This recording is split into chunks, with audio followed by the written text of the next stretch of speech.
দেখো এখানে লাউ আমি ছোট ছোট করে কেটে নিয়েছি, আর হচ্ছে ঢ্যাঁড়সের মাথা লেজাটা একটু একটু করে কেটে নিয়েছি। ছোট ছোট ঢ্যাঁড়স আছে, ওটা হচ্ছে ডাঁটা, পেঁপে আর কুমড়ো।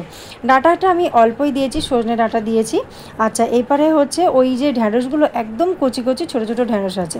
এইখানে হচ্ছে মুগ আর মুসুর ডাল, অরড় ডাল দিয়ে সাম্বার হয়, কিন্তু মুগ মুসুর ডালটা আমার আগের দিন থেকে সিদ্ধ করা ছিল, তেঁতুল বাটিতে ভেজানো আছে। তো ডালটা অন্য একটা কাজে লাগাবো বলে সেটা আর হয়নি, তো এই জন্য সাম্বার ভাবলাম সাম্বার দিয়েই করে দিই ডালটা, আজকে সাম্বার ডাল করে দিই ওই ডালটা দিয়েই, না হলে এমনি অরড় ডাল দিয়েই আমি সাম্বার ডালটা করি। তো ঢ্যাঁড়সগুলো আমি তেলের মধ্যে হালকা একটু ফ্রাই করে নেব। তো ওদিকে দেখলে প্রেশার কুকার আছে, প্রেশার কুকারের মধ্যে সবজিগুলো আমি 3টে হুইসেল মানে মারতে দিয়েছিলাম। তো তাতে আমার সবজিগুলো সিদ্ধ হয়ে গেছে। এবার ডালটার মধ্যে খানিক একটু জল দিয়ে হালকা একটু পাতলা করে সব গুলিয়ে নিলাম। দেখলে তো কেমন জমাট বেঁধেছিল, সেটা দিলে একটু কড়ার তলায় লেগে যেত, সেই জন্য একটু জল দিয়ে পাতলা করে ঢেলে দিলাম। এরপরে ওই বাটিটার মধ্যেই হলুদ দিয়ে দিলাম, জল দিয়ে এবার জলটা ওর মধ্যে দিয়ে দেবো।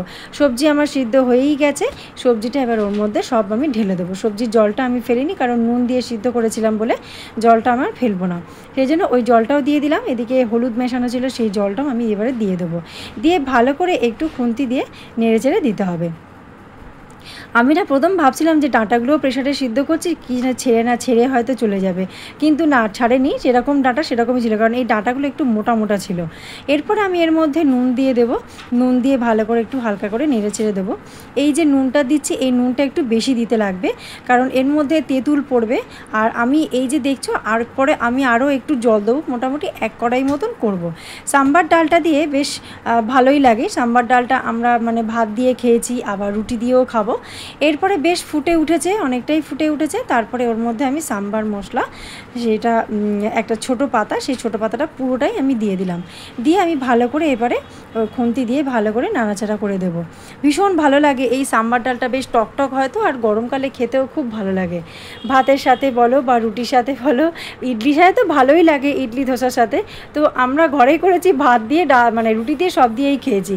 পাশে একটা ছোট্ট ফ্রাই প্যানের মধ্যে, ওর মধ্যে কারি পাতা, শুকনো লঙ্কা আর হচ্ছে সর্ষে, ওর মধ্যে আমি একটু এটা তেলের মধ্যে ভাজা করে নেবো, এর মধ্যে মানে তরকাটা মারার জন্য। ব্যাস, এই ডালটা ফুটছে হালকা মিডিয়াম ফ্লেমে, তার মধ্যে আমি ওর মধ্যে এটা দিয়ে দিলাম।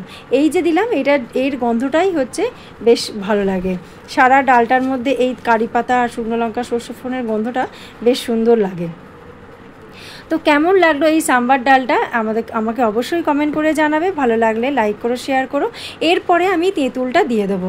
নামানোর ঠিক আগে আমি এই যে তেঁতুলটা আমি ভিজিয়ে রেখেছিলাম, কাতটাও বের করে নিয়েছি, নিয়ে আমি এবারে ওর মধ্যে দিয়ে দেবো।